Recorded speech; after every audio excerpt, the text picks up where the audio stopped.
بسم الله الرحمن الرحيم الحمد لله وحده والصلاة والسلام على من لا نبي بعده. Assalamu alaikum wa rahmatullahi wa barakatuh.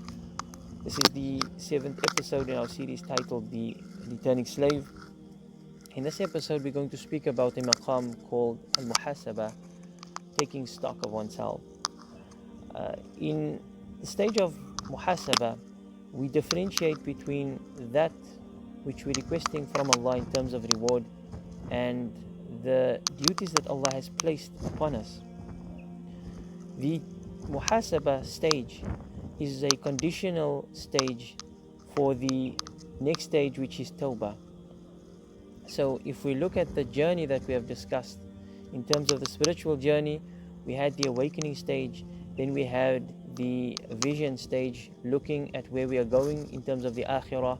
The result of that basira, the vision, was that Allah gave us an inner light. The next stage, the next two stages would be qasd and then azm. Qasd would be having, or it's that first inkling of having an intention to walk this path and to maintain this path. And then azm is really showing more intensity towards this, having istiqama on this particular intention. So now we come to al-muhasaba. Now we take stock of ourselves. We look at what we are offering towards Allah, and is that enough to be successful on the day of Qiyamah. So this is a conditional stage for Tawbah, and it's also a stage that should be the after Tawbah.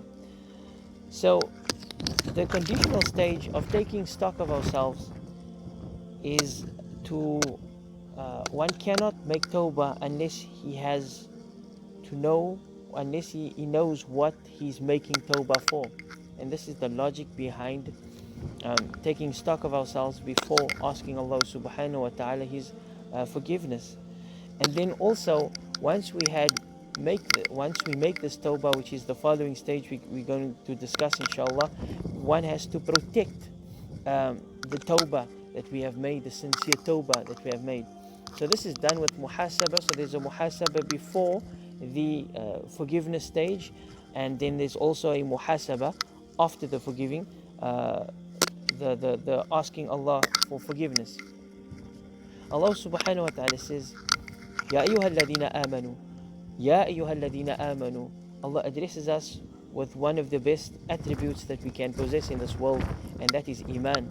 So Allah, out of takreem and honor, is addressing us, Ya ayyuhalladhina amanu, O you who possess iman, ittaqullah, have taqwa with Allah. And this is what this month is all about, attaining the state of taqwa, this inner voice which is a guide to us. Ittaqullaha, then wal tanzur, definitely look, nafsun, a soul must definitely look, ma qaddamat lighad, what it has sent forth for tomorrow. Let us look to what we have sent forth in terms of our action for the akhirah. Is it enough to be successful in this world? So we present our actions upon ourselves, and we view that Allah subhanahu wa ta'ala says. So we have the small presentation of our deeds as much as we can perceive before the great presentation in front of Allah. Allah subhanahu wa ta'ala says, Yawma idhin, at that time, that is on the day of Qiyamah, tu'raduna, you will be presented, and at that time, la takhfa minkum khafiyatun, nothing will be hidden in the eyes of Allah subhanahu wa ta'ala. May Allah subhanahu wa ta'ala make us of those who are taking stock of their actions, and may Allah subhanahu wa ta'ala show us our shortcomings so that we might change that into that which pleases Allah subhanahu wa ta'ala. On this note we end. Wa akhiru da'wana anil hamdulillahi rabbil alameen. Wassalamu alaikum wa rahmatullahi wa barakatuh.